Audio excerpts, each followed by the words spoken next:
Comenzaremos el estudio de esa bella obra. Isis sin velo, el tomo 2, el capítulo 5, la página 136. Tenemos como subtítulos el poder de la voluntad humana sobre la casa. Qué tremendo poder tiene la voluntad humana. Una emanación magnética producida inconscientemente seguramente será dominada por cualquier otra más fuerte con la que pueda entrar en oposición. Nos dice acá la lectura. Esta emanación magnética producida inconscientemente seguramente será dominada por cualquier otra más fuerte con la que puede entrar en oposición. En este caso, esa emanación magnética. También estamos viendo esa parte del libro, como está escrito en el PDF. Tiene muchos errores que hizo Federico Climenterres acerca de esa emanación. Para Celso, la naturaleza disponía hace poco los homúnculos. Ahí nos estudiaremos esos homúnculos misteriosos. Dice que, bueno, estuvimos viendo otros ejemplos de la transmisión fluídica de una a otra persona o a los objetos tocados por ellas. Facilitan la comprensión de que concentrando la voluntad en un determinado objeto, esa potencia benéfica o maligna según el propósito del concentrador. Las emanaciones magnéticas inconscientemente producidas quedan dominadas por otra mayor intensidad y opuesto sentido. Pero cuando la voluntad dirige conscientemente, la voluntad, en este caso, una emanación magnética, o sea, por la mente, producida inconscientemente, no consciente, seguramente será dominada por cualquier otra más fuerte con la que puede entrar en oposición. Pero cuando una voluntad inteligente y poderosa dirige la fuerza ciega y la concentra sobre un punto dado, la emanación más débil dominará a menudo a la más fuerte. Una voluntad humana tiene el mismo efecto sobre la casa. Vemos esa voluntad que hay que trabajarla diariamente, esa voluntad, el poder, la voluntad, que es el objetivo. Pero cuando una voluntad inteligente y poderosa dirige la fuerza ciega, la concentra sobre un punto dado, la oreja. La emanación más débil dominará a menudo a la más fuerte. Esto usted cuando la voluntad inteligentemente lo guía. Una voluntad humana tiene el mismo efecto sobre la casa. La voluntad humana tiene el mismo efecto sobre la casa, que es el espacio, el éter, el cielo luminoso, la sutil suprasensible esencia espiritual que llena y penetra todo el espacio. Es la sustancia primordial esa casa, una sutil suprasensible esencia espiritual que está en todas partes, que llena y penetra todo el espacio, es omnipresente, omnisciente y omnipotente, ese espacio. Así que la voluntad humana tiene el mismo efecto sobre la casa, una voluntad dirigida, que cuando una voluntad inteligente y poderosa dirige la fuerza ciega y la concentra sobre un punto dado, la emanación más débil dominará a menudo a la más fuerte. Una voluntad humana tiene el mismo efecto sobre la casa. Y ahí termina el subtítulo interesante, el poder de la voluntad humana sobre la casa, la voluntad de poder, qué poderosa voluntad. Hoy entramos a su tema, la demostración mágica de un adepto bengalí que presenció nuestra querida Elena Opacica. La demostración mágica de un adepto bengalí.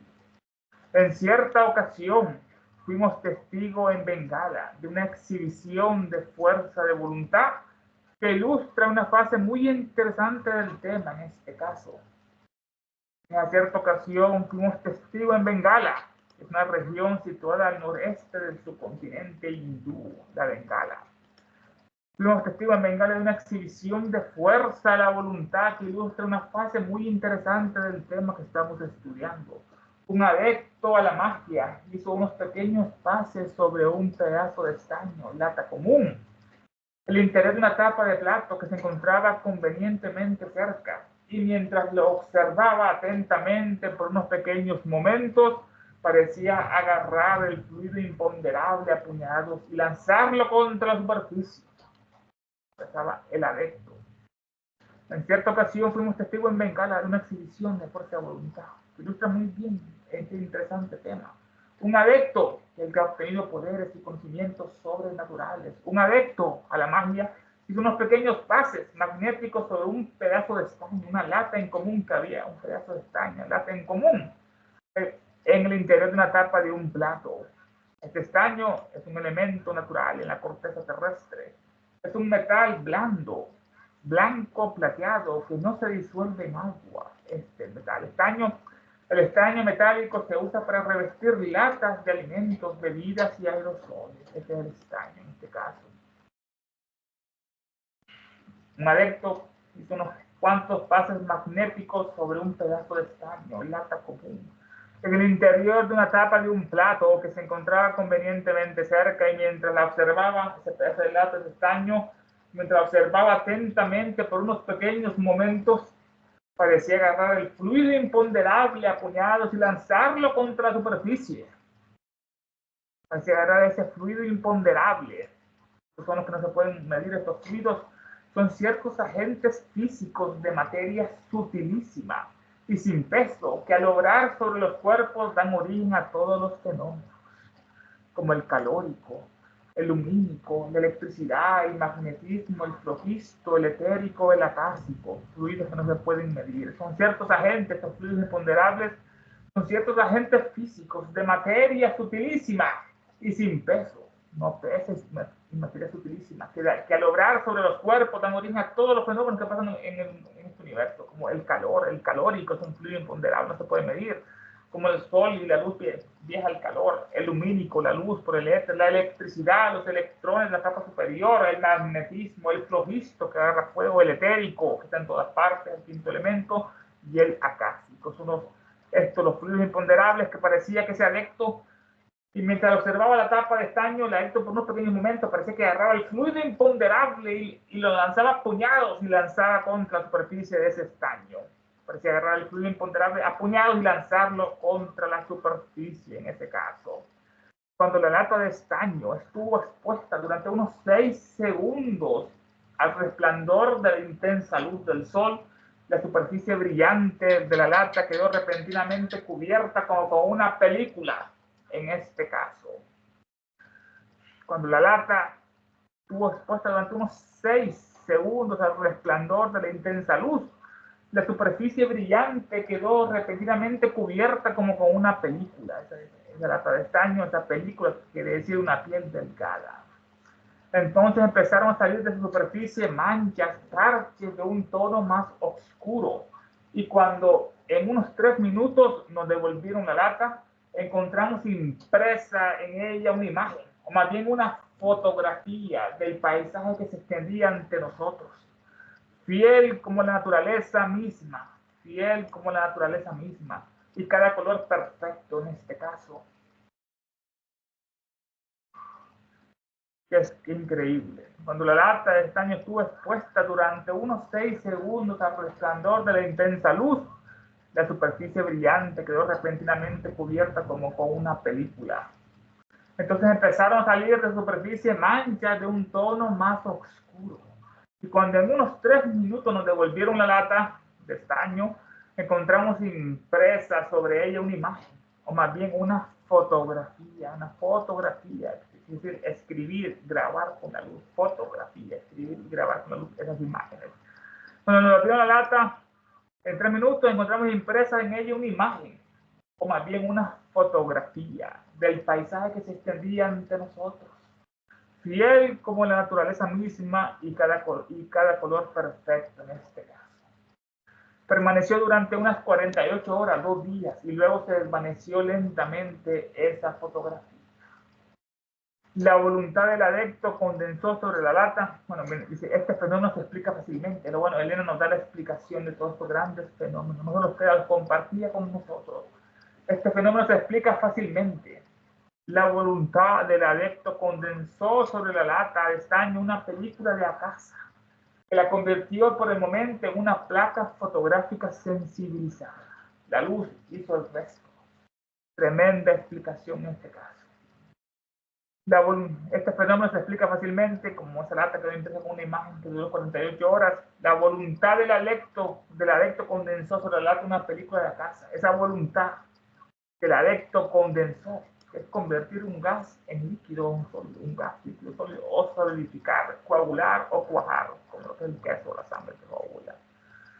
La voluntad del adepto condensó sobre la lata una película de Akasa, que la convirtió por el momento en una placa fotográfica sensibilizada. Como decían antes, las fotografías Las placas es un soporte fotográfico constituido por una lámina de vidrio recubierta de una emulsión sensible a la luz. Está sensibilizada la placa. Así que quedó esta, convirtió por el momento en una placa fotográfica sensibilizada. La luz hizo el resto en este caso. He aquí la magistral explicación. Dice acá el PDF horriblemente. El mismo objeto produce la voluntad humana sobre la casa con resultados físicamente objetivos. Se llama al pie de la nota, dice: cierta vez presenciamos en Bengala un fenómeno comprobatorio del poder de la voluntad. Un mago hizo unos cuantos pases magnéticos sobre una tapadera de estaño, como si a puñado le impregnara el fluido. A los 6 segundos, la brillante superficie de la tapadera quedó cubierta por una especie de neblina, y después aparecieron manchas oscuras que al cabo de 3 minutos vimos en la tapadera la fotografía del paisaje en todas sus líneas, colores y matices de pasmosa fidelidad. Una muy mala traducción. La impresión se mantuvo visible durante 2 días, hasta que poco a poco se fue desvaneciendo. Tiene este fenómeno su explicación en que la voluntad del mago condensó sobre la tapadera de una película de la casa que sirvió de placa sensible a la influencia de la luz. En este caso, es una explicación bastante errónea. El mismo objeto, el mismo efecto produce la voluntad humana en la casa, con resultados físicamente objetivos que se dilatan hasta la curación de las enfermedades por medio de objetos magnetizados puestos en contacto con el enfermo, como pasa con los talismanes. Volvemos a la traducción. La luz hizo el resto. Una exhibición como esta de la potencia de la voluntad para lograr incluso resultados físicos objetivos, en este caso, ¿no? Una exhibición como esta que hemos visto, como esta imagen quedó impregnada en esta tapadera de estaño, una exhibición como esta de la potencia de la voluntad para lograr incluso resultados físicos objetivos de imagen. Prepara al estudiante para comprender su eficacia en la curación de enfermedades, impartiendo la virtud deseada a los objetos inanimados que se ponen en contacto con el paciente, como ocurría con los talismanes en este caso, que curaba para Celso a muchas enfermedades solo haciendo esos talismanes con influencias planetarias benéficas. Una exhibición como la de este adepto bengalí, como esta de la potencia, del poder, la fuerza de la voluntad, para lograr incluso resultados físicos objetivos, fotografiar la casa, la imagen.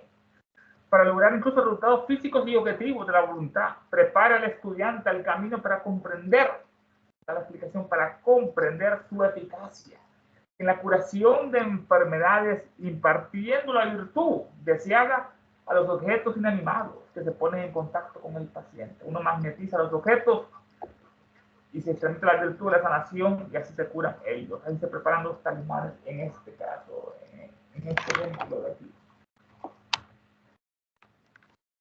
La voluntad humana hace todo el resto, prepara el camino. Una exhibición como esta de la potencia de la voluntad para lograr incluso resultados físicos objetivos prepara al estudiante para comprender su eficacia en la curación de enfermedades, impartiendo la virtud deseada a los objetos inanimados que se ponen en contacto con el paciente en este caso. Prepara al estudiante para comprender la eficacia de la voluntad en la curación de las enfermedades, cómo se curan las enfermedades, impartiendo esta virtud deseada a los objetos inanimados. Así se forman los talismanes, que producía el gran Paracelso, que curaban casi todas las enfermedades. Paracelso, que se dice que fue una encarnación previa de nuestra querida Elena. Paracelso, más grande ocultista de la Edad Media. Paracelso, el suizo de Zurich, que curaba muchas enfermedades. No tuvo ni un amigo, también enemigos, entre más acérrimos de esos bestias católicos. Y no es extraño que muriera asesinado por un enemigo oculto a los 48 años, el gran Paracelso Teofasto. Así que preparan los talismanes, prepara al estudiante para comprender su eficacia en la curación de enfermedades, impartiendo la virtud, magnetizando, deseada a los objetos inanimados que fueron magnetizados, que se ponen en contacto con el paciente. Por eso hay que visitar a los enfermos, hay que transmitirle este fluido para que se curen. La explicación acá en el PDF está bastante horrible. Dice aquí: el mismo efecto produce la voluntad humana en la casa, con resultados físicamente objetivos que se dilatan hasta la curación de las enfermedades por medio de objetos magnetizados, puestos en contacto con el enfermo. Tenemos el subtema bastante interesante acerca de la demostración mágica de ese adepto bengalí, en este caso la demostración mágica de ese adepto bengalí. Entramos al subtema, las curaciones milagrosas del padre de Swedenborg, Emanuel Swedenborg. Su padre hacía curaciones milagrosas, ese pastor, ese predicador luterano, curaciones milagrosas del padre de Swedenborg. Cuando vemos a psicólogos como Maudsley citando sin contradicción la historia de algunas curaciones milagrosas efectuadas por el padre de Swedenborg, historias que no difieren de cientos de otras curaciones realizadas por otros fanáticos, entre comillas, como él los llama, magos y curanderos naturales, sin intentar explicar sus hechos y rebajándose a reírse, a burlarse de la intensidad de su fe, sin preguntarse si el secreto de esta potencia curativa no estaba en el control de que esta fe ejercía sobre las fuerzas ocultas de la naturaleza. Nos lamentamos que haya tanto saber y tan poca filosofía en nuestro tiempo. Interesante historia, las curaciones milagrosas del padre de Swedenborg. Cuando vemos a psicólogos como Maudsley, se llamaba Henry, un psiquiatra inglés, Maudsley nació en 1835. Cuando vemos a psicólogos como Maudsley citando sin contradicción la historia de algunas curaciones milagrosas, algunas citaba curaciones milagrosas efectuadas por el padre de Swedenborg. Estas historias de las curaciones milagrosas efectuadas por el padre de Swedenborg, se llamaba el señor Jesper, nació en 1653, era profesor y obispo luterano, uno de los más destacados clérigos de Suecia, el padre de Swedenborg. Swedenborg, en otra parte lo va a estudiar. Swedenborg nació en 1688, Emanuel, científico, era teólogo, filósofo, místico, físico, escritor, inventor. Sueco, más conocido por su libro sobre el más allá. Tenía visiones del más allá, tanto en las maravillas del cielo como en el infierno, tal como lo vi y lo escuché. Según dice él, que viajó al cielo, vio las maravillas y también en el infierno, según lo vio y se lo escuchó después de una... el purificamiento de errores dice que las personas que miró se vestían como la Europa de la Edad Media, nada que ver con la realidad, se engañó con su propio ego. Su obra, Las maravillas del cielo y el infierno, tal como las vi y las escuché, era un gran vidente. Swedenborg, de todos los místicos, fue indudablemente el que más influyó en la teosofía, nos dice el profesor tópico. De todos los místicos fue el que más influyó indudablemente en la teosofía, en la sabiduría divina, pero dejó una impresión más profunda en la ciencia oficial, en la ciencia. Porque así como era astrónomo, matemático, fisiólogo, naturalista, filósofo, no tenía rival en las ciencias físicas. Como astrónomo del cielo, matemático, ciencias exactas, fisiólogo, conocía el funcionamiento del cuerpo humano, naturalista y filósofo, no tenía rival. En cuestión de psicología, de metafísica, estaba seguramente atrás de su tiempo, estaba adelantado de Swedenborg. En psicología, metafísica, estaba atrás de su tiempo. A la edad de 46 años llegó a ser teósofo y vidente. Tuvo esa revelación a los 46 años, el Manuel de Swedenborg. Así que Maudsley cita, sin contradicciones de psicólogo, la historia de algunas curaciones milagrosas efectuadas por el padre de Swedenborg. No hay milagro que él nos explica que fue magnetizando los talismanes. Así que nos dice sin contradicción Maudsley la historia de algunas curaciones milagrosas efectuadas por el padre de Swedenborg. Historias que no difieren de cientos de otras curaciones realizadas por otros fanáticos, entre comillas. Historias que no difieren, son iguales de cientos de otras curaciones, como vimos en lo que es allá en la gruta de Lourdes, la Bernardeta. Historias que no difieren de cientos de otras curaciones realizadas por otros fanáticos, según este psicólogo Maudsley, como él los llama, magos y curanderos naturales. Y sin intentar explicar sus hechos, solo los describe y no los explica, no lo sabe, y sin intentar explicar sus hechos, Maudsley, rebajándose a reírse, a burlarse de la intensidad de su fe de estos curanderos, sin preguntarse si el secreto de esta potencia curativa no estaba en el control que esa fe ejercía sobre las fuerzas ocultas. Tremendo párrafo de leer. Sin intentar explicar sus hechos, rebajándose a reírse de la intensidad de su fe de estos curanderos, mago sin preguntarle si el secreto, el arcano de esta potencia curativa, como les juraba, era la fe en mueve montañas, no estaba en el control que esa fe ejercía sobre las fuerzas ocultas. Qué misterio, la fe controla.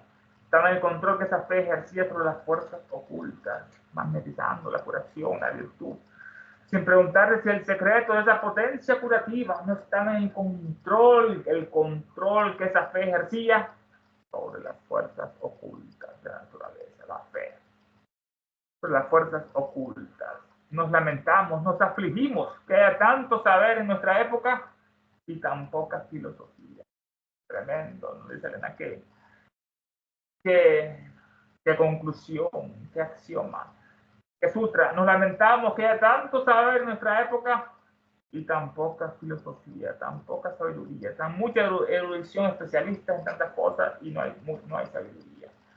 Esto lo menciona Maudsley, las curaciones de muchos del padre de Swedenborg y otras curaciones similares de magos, lo cita en su obra, que es El cuerpo y mente de Henry Maudsley. Y ahí terminamos lo que es el subtema, Henry Maudsley. Para entrar a otro, pero vemos cómo está el PDF acá. Dice: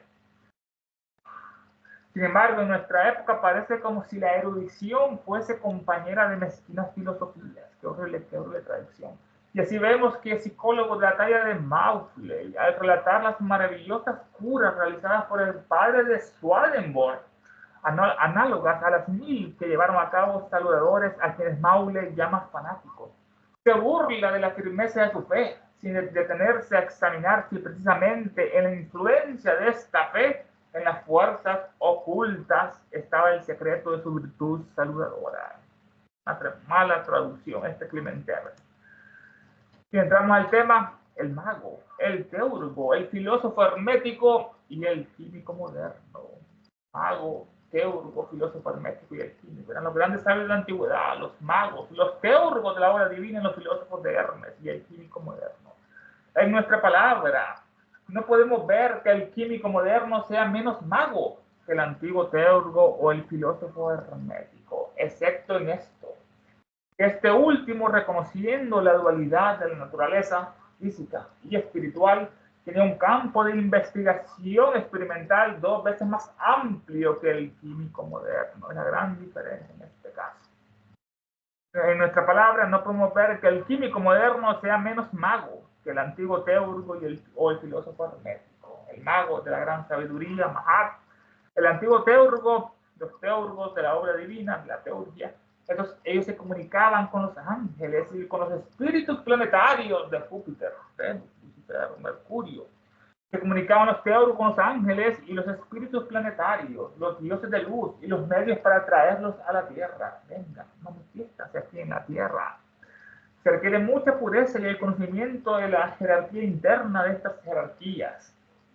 Y se ocupa de mucha pureza y mucha dedicación para llegar a estas metas sublimes de ser un teólogo, que se comunicaban con los ángeles y los espíritus planetarios, los dioses de luz y los medios para traerlos a la tierra. El teurgo y el filósofo hermético, esto es lo que creían en gran Hermes, el dios de la sabiduría, Hermes, el dios de Hermes, que enseñó a los hombres las letras, los números, la astronomía y tantas otras ciencias como la agricultura, el gran Hermes.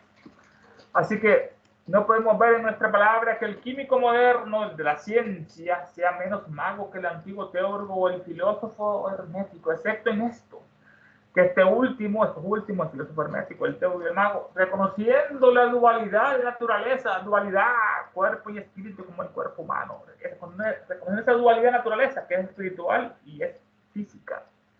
Tenía un campo de investigación experimental, los herméticos, teólogos, 2 veces más amplios que el químico moderno, que dominaba la cuestión natural, la cuestión de la física en este caso. Tenía un campo de investigación experimental 2 veces más amplios que el químico.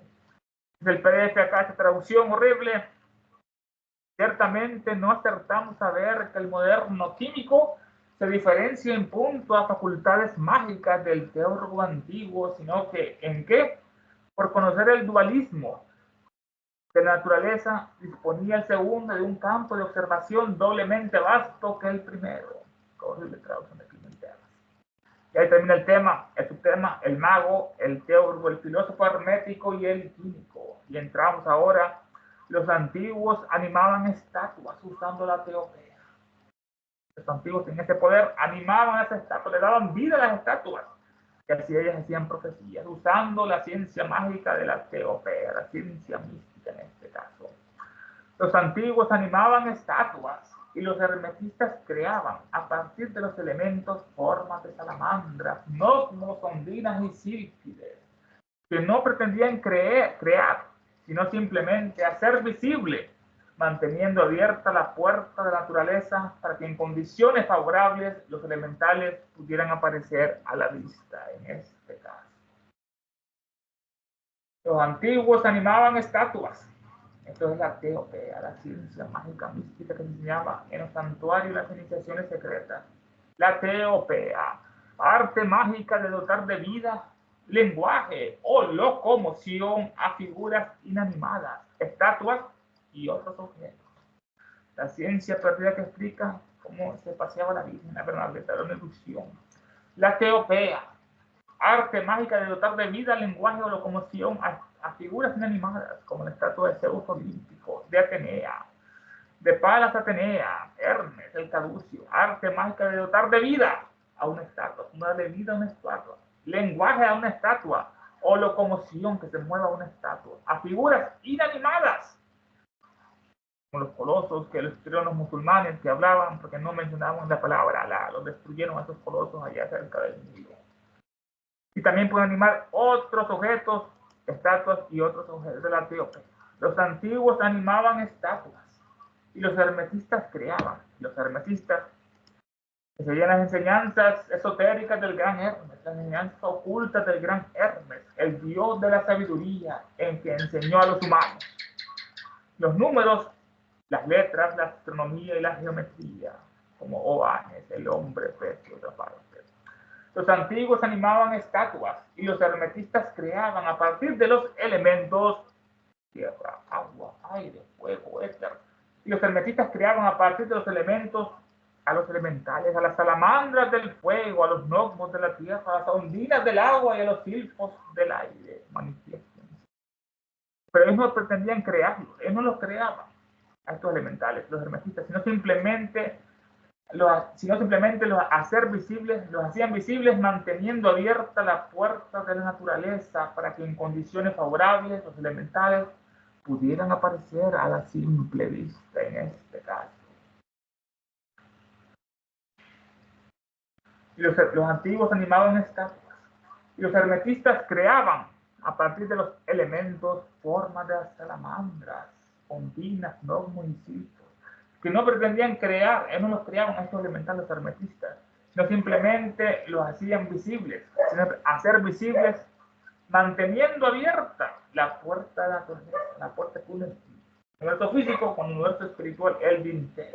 No simplemente hacer visibles manteniendo abierta la puerta de la naturaleza para que en condiciones favorables los elementales pudieran aparecer a la vista como pasaban, decía el invito que los miraba. Ahí tenemos el subtema, los antiguos animaban estatuas usando la teopea. Dice aquí la traducción, los antiguos animaban las estatuas y los herméticos hacían visibles en determinadas condiciones los espíritus elementales en sus cuatro formas de gnomos, ondinas, silfos y salamandras. Pero entramos al subtema, los misterios del agua y los gérmenes de la vida, como estuvimos tratando con Tales de Mileto, el agua que decía que era la fuente de todas las cosas, el misterio del agua, los misterios del agua y los gérmenes de la vida, porque el agua se asocia con la vida, los misterios del agua y los gérmenes de la vida. El químico pone en contacto dos elementos contenidos en la atmósfera, hidrógeno y oxígeno. Al desarrollar una fuerza latente de afinidad entre ambos, crea un nuevo cuerpo, el agua. Increíble. El químico pone en contacto dos elementos contenidos en la atmósfera, que es la capa de gases que rodea a un cuerpo celeste como la Tierra, gases que lo rodean y que son atraídos hacia este por la gravedad. Ellos protegen de la radiación solar ultravioleta, la protegen la atmósfera, esos rayos. controlan la temperatura de la Tierra y evitan el ingreso de meteoritos. Una capa gaseosa que protege a este planeta, así como nuestra alma, nuestro espíritu, una capa que protege el cuerpo de muchas cosas malas.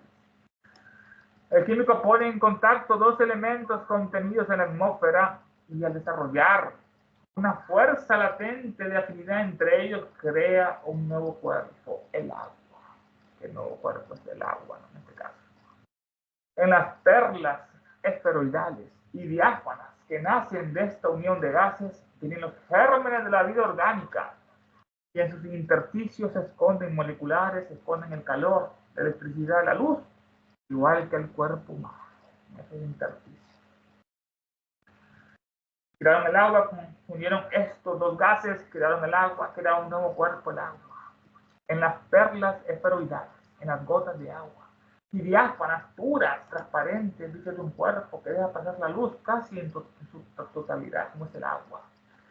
Y en las perlas esferoidales y diáfanas que nacen de esta unión de gases, vienen los gérmenes de la vida orgánica. Vienen los gérmenes de la vida orgánica. En esos gases, los gases son sustancias sutiles, fluidos que tienden a expandirse indefinidamente, como los fluidos imponderables, que se caracterizan por su pequeña densidad como el aire. Esos son los gases. Sustancias sutiles, no las vemos, las tocamos, las respiramos. Fluidos que tienden a expandirse indefinidamente son los gases. Fluidos que tienden a expandirse indefinidamente y que se caracterizan por su pequeña densidad, como el aire. Contiene oxígeno, nitrógeno y tantas otras. Anhídrido carbónico, dióxido de carbono. En las perlas esferoidales, en las gotas de agua y diáfanas que nacen de esta unión de gases, hidrógeno más oxígeno, vienen los gérmenes de la vida orgánica. ¡Qué misterio! Vinieron dos gases, formaron un líquido, un nuevo cuerpo, y ahí vienen los gérmenes de la vida orgánica, que el agua que riega la tierra y que el sol la fecunda, que el aire. Vienen los gérmenes de la vida orgánica, esto es muy cierto, y en sus intersticios moleculares del agua se esconden el calor, la electricidad y la luz, igual como sucede en el cuerpo humano, tal como sucede en el cuerpo humano. En esa agua recién formada, en esos intersticios musculares, se esconden el calor, la electricidad y la luz. Vienen asociadas, que son los hijos de Fojar. ¿Por qué están en el agua? ¿Por qué están en esos gases? Y en sus intersticios es una hendidura o espacio, por lo común pequeño, que media entre dos cuerpos, que es un intersticio, el agua. Y en sus intersticios moleculares, H2O, se esconden ahí, se acechan el calor, la electricidad y la luz, tal como sucede en el cuerpo humano en este caso. Ven asociados lo que es en el agua, los gérmenes de la vida, con esos hijos de Fojar, calor, electricidad, luz, magnetismo, el acásico, tal como sucede en el cuerpo humano. Tenemos el agua y tenemos la electricidad que conduce nuestro sistema nervioso, la sinapsis, entre las neuronas, que es por la influencia de la electricidad, igual que el calor que riega el corazón, que es el corazón del sistema del cuerpo humano que riega lo que es la sangre con la bomba, o la luz, tal como sucede en el cuerpo humano, porque es el microcosmo del macrocosmo, una gran verdad. Dice acá el PDF, de la combinación del oxígeno con el hidrógeno obtiene el químico agua, cuyas diáfanas gotas sirven de ambiente a la vida orgánica y en cuyos intersticios moleculares se diluyen el calor, la electricidad, la luz, y lo mismo que en el cuerpo humano. Qué mala traducción, porque hace mucho el sentido. ¿De dónde viene esta vida en la gota de agua que acaba de nacer de la unión de dos gases? Te preguntan Nancy Elena en este caso. ¿De dónde viene la vida en la gota de agua que acaba de nacer de la unión de dos gases, hidrógeno y oxígeno? ¿De dónde viene la vida? Esos gérmenes que están en el agua ocultos, en potencia, en latencia. ¿De dónde viene esta vida en la gota de agua que acaba de nacer de la unión de dos gases? ¿Y qué es el agua en sí? Te pregunta, ¿qué es el agua en sí? ¿Han sufrido el oxígeno y el hidrógeno alguna transformación que anule sus cualidades simultáneas con la anulación de su forma? Otra gran pregunta, no lanza Elena. ¿Han sufrido el oxígeno y el hidrógeno alguna transformación, que son gases, que anule sus cualidades simultáneamente como anulan con la anulación de su forma? De su forma, el oxígeno y el hidrógeno forman otra forma, que el agua es diferente. a sufrir el oxígeno o el hidrógeno, alguna transformación que anule sus cualidades simultáneamente con la anulación de su forma. El oxígeno es un gas que el cuerpo necesita para funcionar bien. Vamos, oxígeno como el prana. Las células necesitan oxígeno para producir energía, que es el ciclo de Krebs, el ATP, que es la gasolina que se mueve todas las células. Las células necesitan el oxígeno para producir energía, si no, no hubiera vida. Los pulmones absorben el oxígeno del aire que respiramos. El aire entra por la nariz, va a los pulmones. Luego ingresa la sangre por el corazón, desde los pulmones y llega a los órganos y a sus tejidos del cuerpo para alimentar con ese oxígeno, para que forme el ATP, la energía. Ese es el oxígeno. Y el hidrógeno es el primer elemento de la tabla periódica. Todo comienza con el hidrógeno. Y después va en forma helicoidal o espiral, 3 para acá y 3 para la derecha, y así va formando todos los elementos. Es el primer elemento de la tabla periódica. El hidrógeno es el elemento químico más ligero que existe, el más ligero, el menos peso atómico. Actúa como un potente combustible y se puede utilizar para generar electricidad, calor y hacer funcionar los vehículos. Todo va a ser el hidrógeno. Como la nueva energía va a ser el agua o el hidrógeno, no ser esos fósiles que están contaminantes y destructores de la atmósfera. Actúa como un potente combustible el hidrógeno y se puede utilizar para generar electricidad, genera electricidad y calor y hacer funcionar los vehículos, el hidrógeno. En Elena nos hace tres preguntas. ¿De dónde viene esta vida en la gota de agua que acaba de nacer de la unión de dos gases, hidrógeno y oxígeno? ¿Y qué es el agua en sí? Otro gran misterio. Han sufrido el oxígeno y el hidrógeno alguna transformación que anule sus cualidades simultáneamente con la anulación de su forma. Llega al PDF estas preguntas. Pero ¿de dónde dimana la vida atómica en la gota del agua? Se han aniquilado las peculiares propiedades del oxígeno y el hidrógeno al transmutar su forma en el agua. En estas preguntas, solamente hay dos. Pero ¿de dónde dimana la vida atómica en la gota del agua? Nuestra pregunta, ¿y qué es el agua en sí? Increíble. Se han aniquilado las peculiares propiedades del oxígeno y el hidrógeno al transmutar, cambiar su forma en el agua. De traducción. He aquí la respuesta de la ciencia moderna a estas tres preguntas.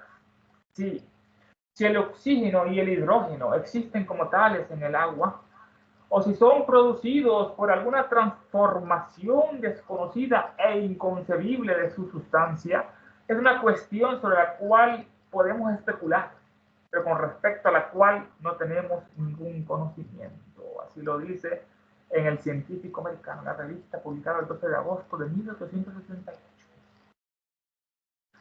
Es la pregunta, es la respuesta. Si el oxígeno, he aquí la respuesta de la ciencia a las tres interrogantes que nos dice Elena. Si el oxígeno y el hidrógeno existen como tales en el agua, los gases que se fusionaron, o si son producidos por alguna transformación desconocida e inconcebible de su sustancia, los átomos, sus protones, pero con respecto a la cual no tenemos ningún conocimiento. Esta es una cuestión sobre la cual podemos especular, como toda la ciencia, ¿no? Pero con respecto a la cual no tenemos ningún conocimiento. Tremenda respuesta a la ciencia de su ignorancia. Si el oxígeno que produce óxido y el hidrógeno que produce agua, es agua, es genogénesis, productor de hidrógeno, de agua, es hidrógeno, y oxígeno, productor de óxido o ácido. Antes se pensaba eso. Si el oxígeno y el hidrógeno existen como tales en el agua, elemento, o si son producidos por alguna transformación desconocida e inconcebible de su sustancia, es una cuestión sobre la cual podemos especular, pero con respecto a la cual no tenemos ningún conocimiento en este caso. Lo dice la revista El Científico Americano, publicado el 12 de agosto de 1868. Esta revista Científico Americano es una revista de divulgación científica que desde 1845 es la revista de publicación continua más antigua de todos los Estados Unidos. Se publica semanalmente o mensualmente desde 1845, la revista más antigua de todos los Estados Unidos, El Científico Americano. Dice que al PDF, a esto responde la química moderna diciendo que ignora si los gases componentes del agua conservan o no su misma sustancia en el compuesto. Horrible. Sin saber nada acerca de una cuestión tan simple como la constitución molecular del agua o el problema más profundo de la aparición de la vida en ella. Se han asociado el agua, los gases, después la vida. Sin saber nada acerca de una cuestión, los científicos, sin saber nada acerca de una cuestión tan simple como la constitución molecular del agua, H2O, o el problema más profundo de la aparición de vida en ella. ¿No sería bueno que el señor Macaulay, ese psicólogo, ejemplificara su propio principio? Que mantuviera una tranquilidad, aquiescencia, en la ignorancia, hasta que le llegara la luz. Lo dice Elena. Sarcásticamente, lo dijo Henry Macaulay, los límites de la investigación filosófica en la página 266, en este caso.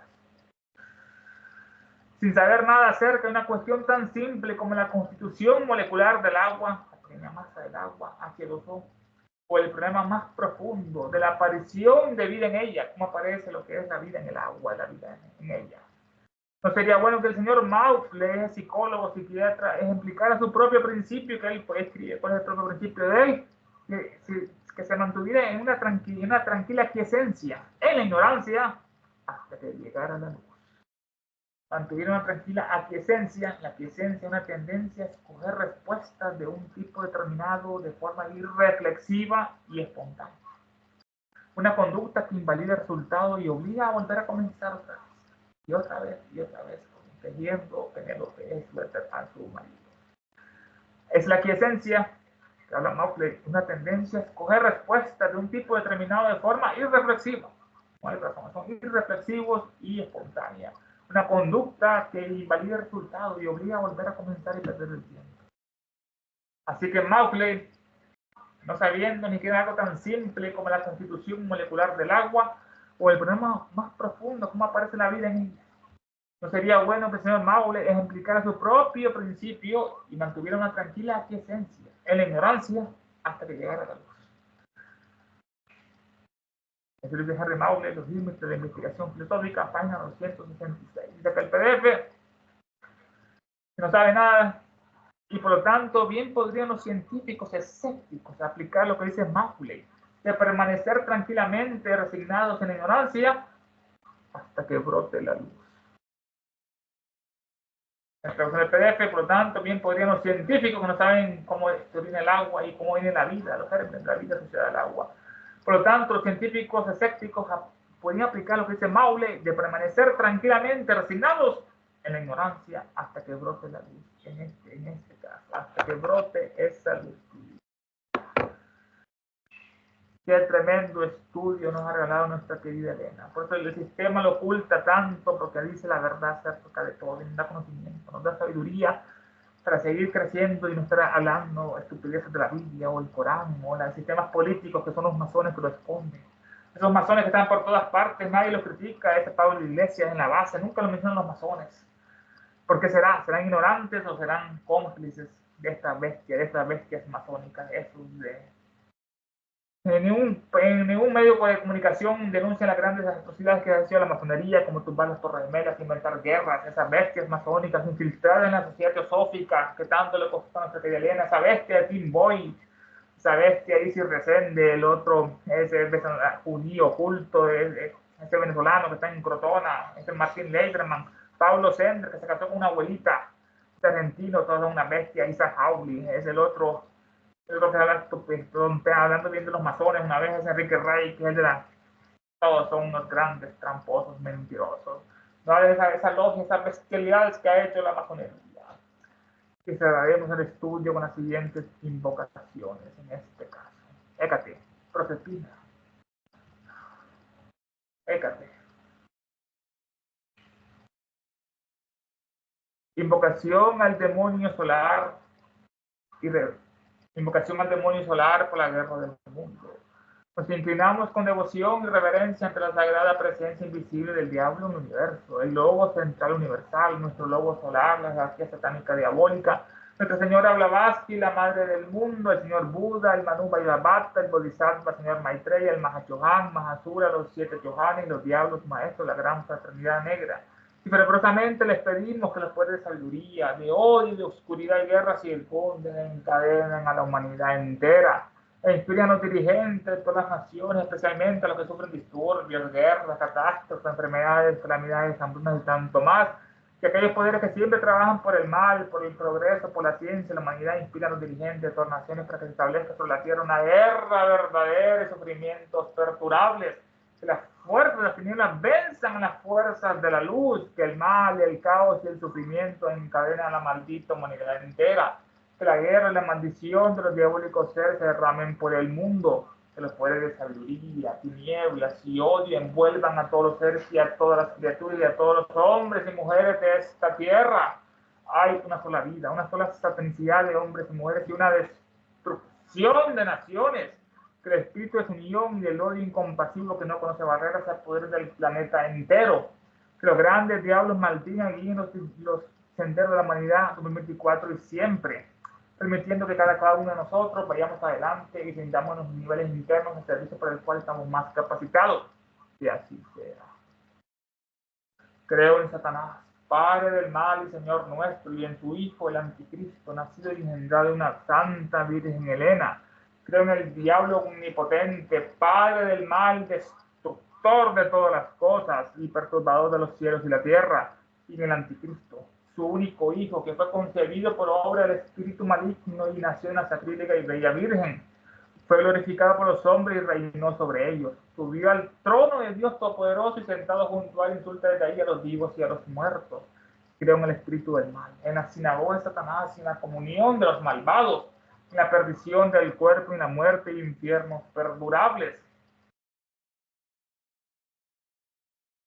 Del cielo cayó un lucero, su nombre es, oh luz cósmica manifestada, oh unidad de la vida única, oh celeste Shukra resplandeciente, hoy manifestada conciencia proterva, oh Fohat indómito dietérico, oh eterno entre los eones, oh rayo prometeico mambantárico, que tu luz descienda hacia nosotros, que la fuerza se encienda y que el gran Satán prevalezca. Todo aquel que sienta uno contigo, sepa por lo tanto que no es uno con todos los demás.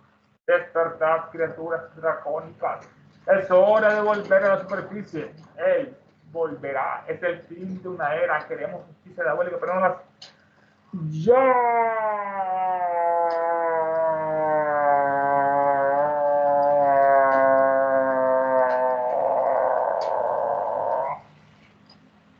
Satanás es nuestro Dios, nada nos faltará. Blavatsky es nuestra diosa, todo lo perderá. ¡Ave Satán!